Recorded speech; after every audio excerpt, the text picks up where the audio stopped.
Living with the Dead. Britain's most haunted houses go under the spotlight as our crack team of psychics go face to face with the evil that lurks within. Leave my house! Sensitive Johnny Fiore, exorcist Ian Lawman, and paranormal investigator Stephen Griffiths embark on their spine-chilling quest to get rid of uninvited house guests. Tonight, when a DIY séance goes wrong, the team are called in to pick up the pieces. Would you draw in closer? Whoa! What's that? What the What was that? Oh, God! No! Oh!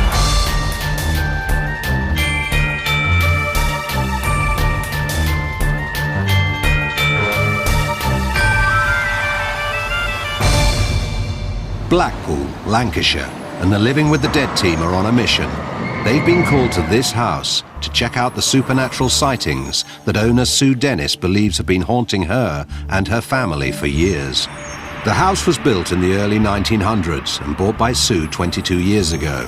From the very beginning, she knew the house was unusual. I was in here on the first night. I stayed in the dining room. Then I realised that this house was actually different to any other house that I'd been in before. That was the first night that I realised there was somebody, or I thought there was somebody else in the house. And things soon started to get worse. And when I moved in with my children, the dining room, which is where the former occupier lived, went very cold, and the children didn't want to play in it, they didn't want to do it, nobody come in this room. The dining room at first, admittedly, was awful. No one wanted to be in there, it was foreboding. You just hated being in there. You used to run through it to get into the kitchen. Over the years, Sue and her children got used to this strange energy in the dining room. The atmosphere has just changed, I believe, because we've lived here so long that the spirit has taken to us.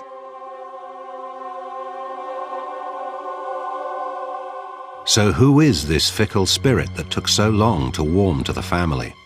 I believe her name is Tilly. She's around 7 years of age. My first experience of actually seeing Tilly was very surreal. There's a mirror facing my bedroom door, and I could see this child as well as I'm seeing everybody here. Solid, not an apparition or anything. She was a solid, beautiful child, and it was when I realised she'd got very long hair that it wasn't my son. My heart went into my mouth, but when I looked in the mirror, there was nobody there. Daughter Louise's first experience of Tilly was less endearing. I felt an enormous, what can I describe as like a block of ice, like the size of two fists put together, just right in the middle of my torso here, inside.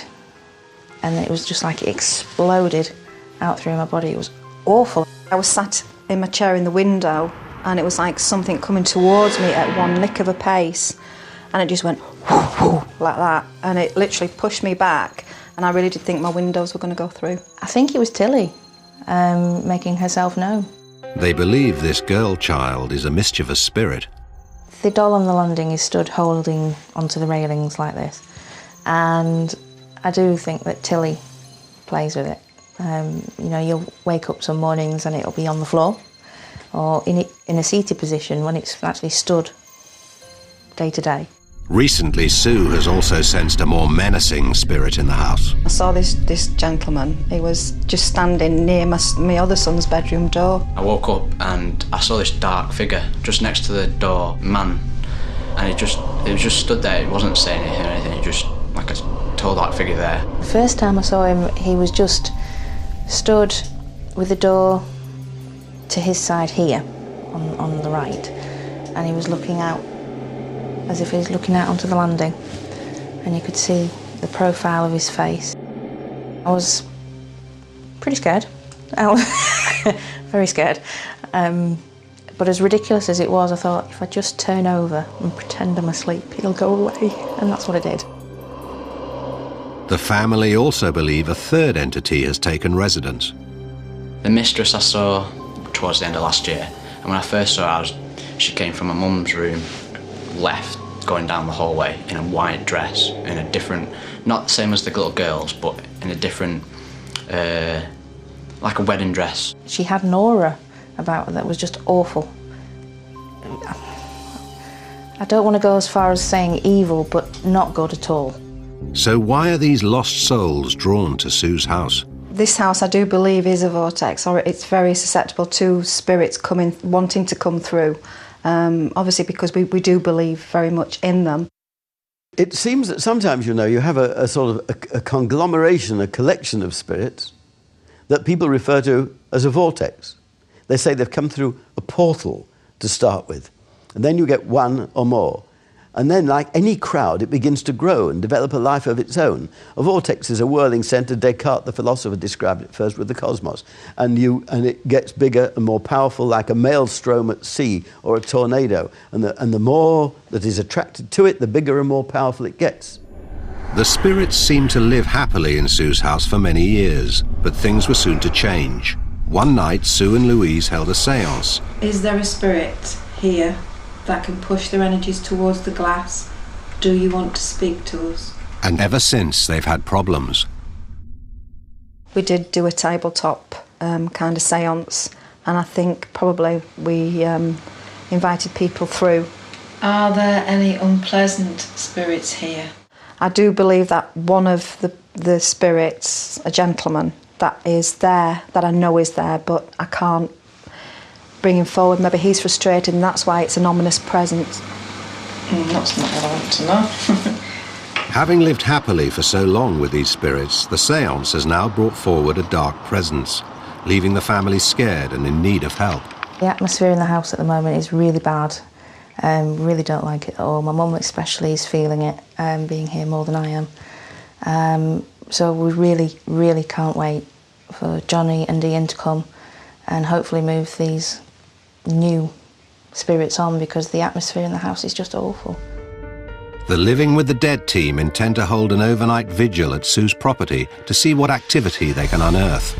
Before their vigil begins, they will investigate the house to get an initial feel for any psychic phenomena. As Sue and family leave, the team moves in. First to arrive is paranormal investigator Stephen Griffiths. Wow. First impressions. Lot of bric-a-brac.